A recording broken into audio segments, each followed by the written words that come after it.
Welcome to Discovery, and welcome to another episode of Discovery. We got a big week for you guys this week, and a lot of albums have been released, but I'm so damn excited to reveal to you the albums I have checked out. Now, you know the drill. Before I start Discovery, pop your discoveries down below, pop what albums you actually listened to this weekend, and do you agree or disagree with my opinion?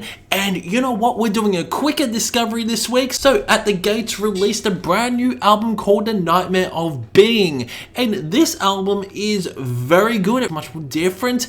At the Gates album, it's a less heavier, you could say, but it's more proggy. Songs like Spectre of Extinction, The Paradox, Garden of Osiris also includes a saxophone, and I love the vocals on this. His vocals at times remind me of Martin Van Buren from Asphyx. One of the songs that I am a little bit skeptic on is Cosmic Pessimism. There's a lot of talking on that song, but it's still a good song. Some really awesome solos, some very catchy guitar riffs as well. Production is absolutely fucking fantastic on this. I love the atmospheric cosmic vibe you were getting on this album. Not as cosmic and not as atmospheric as Pestilence, but yeah, this is one of the best melodic death metal albums of the year. Like I said, the production is phenomenal on this. I love the tone of the guitars, and the vocals are on point. The vocals are so damn different on this At the Gates album. In my opinion, this is one of their best albums. It really is. It's just a really fun fucking album that you just want to listen to it over and over again. Run about 45 minutes. It's a solid LP. Go check out At the Gates Nightmare of Being if you haven't already. Next up is a band called Noctambulist, and that album, The Barren Form. Noctambulists are from Denver, Colorado, and they play around with black metal and death metal. Yes, this is a black and death metal album. They released the album through Willowtip Records. So, what can I say about this? This is hands down my favorite death metal album for a very long time. This could possibly be my favorite death metal album of the year. This is just a spectacular piece of work. At times it reminds me of The Suffering Hour. At times it also reminds me of Anoisium. I just love how this album is so damn dissonant. Songs like Depletion. Then you got Infinitesimal, which has a really ambient outro. It's just so damn weird. And then you got songs like Engulfed, Contrivance, and Dissolution. Fucking fantastic album. I love the vocals on this. His vocals are guttural and deep, but he also incorporates some black metal vocals.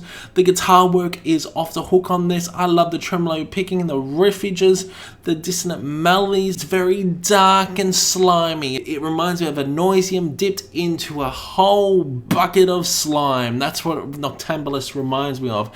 This is such an awesome LP. That album cover is freaky as her face is melting. But overall, Noctambulist, The Barren Form is a must listen if you haven't already. If you like death metal, check out The Barren Form.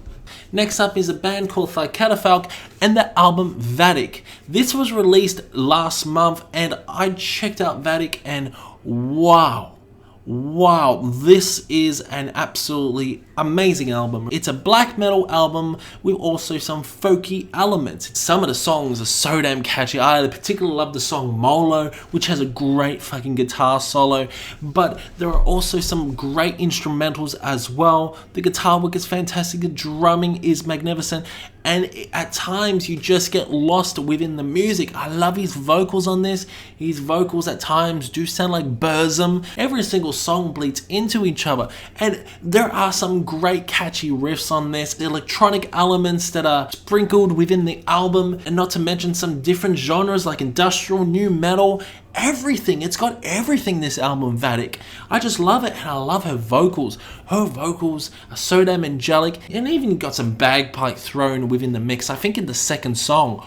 Oh, this album is so damn good. It really is. I absolutely love it. And I just love how this album flows. And there's just so much happening on this that at times it's quite overwhelming, but if you listen to this album over and over again, you can't help but fucking enjoy it. This band is on my radar. Next up, we got a band called Born of Osiris and the album Angel or Alien. And you know what? This is a very good deathcore album, and I just really do enjoy it. The Egyptian melodies that do get stuck in your head, not to mention electronic elements. The riffages are pretty infectious as well, and I love his vocals. Although this is not as good as the album The Discovery or the other albums, I really do enjoy Born of Osiris, and I think they're a pretty unique deathcore band, incorporating more symphonic elements, orchestral fills throughout this, although they have experimented on this LP as well. Really enjoy Waves, Angel or Alien, Oathbreaker, and not to mention In For The Kill. Fucking fantastic, especially that riff. Some great solos as well, and I don't understand the hate for this album, to be honest. The problem is with this LP is that it may be overly bloated and maybe overly long as well. But you know what? I don't mind long albums, and I think it's a pretty solid LP for what it is. Definitely not their best album, but still a pretty good album for July. And yeah, this will no doubt probably make it into my best metal albums of July. The drumming, the blast beats, just the crazy technical elements, the production is so damn fucking good. It really is. A few genty moments as well. The production showcases the guitar so damn well on this. Such a good fucking album. Well, next up is a controversial album, divisive album by a few metalheads out there, but you know what? We're talking about the band Lord of the Lost and their album Judas. We're talking about Judas here, and you know what? I'm in the majority. I fucking love this album. I think this is a absolutely fantastic LP. It's just the overall melodies that do get stuck in your head. Now, the problem with this album is that it may be overly bloated and maybe a little bit too long. But you know what? I love bloated. I love overly long, majestic, epic shit. And this is a pretty epic album. If you want epic, if you want repetitive melodies, very similar to what Dream Theater does throughout Metropolis Part 2 Scenes from Memory, you're gonna fucking well enjoy this. This is a fantastic concept album. The lyrics are so damn good, and Chris Harm's vocals are just, oh, at times he sounds like Till Lindemann, and it's just got a strong Rammstein vibe. There are a lot of gothic elements on this. It's so damn catchy. Songs like Priest to start off the album, for they know what they do. Father, they know what they do. Oh, I love the choirs throughout this album as well. This is a double concept album running for about an hour and 40 minutes, I think. They do have a melody that continues throughout this album. And what I love about this album is that the melodies do repeat themselves, but it's in a different context. And I just love that. Like Death Is Just a Kiss Away, the melody throughout Death Is Just a Kiss Away is throughout the entire album afterwards. And there is just so much emotion throughout Chris Harm's vocals. Production is very good on this. I just love the atmospheric tones and also the beautiful piano melodies.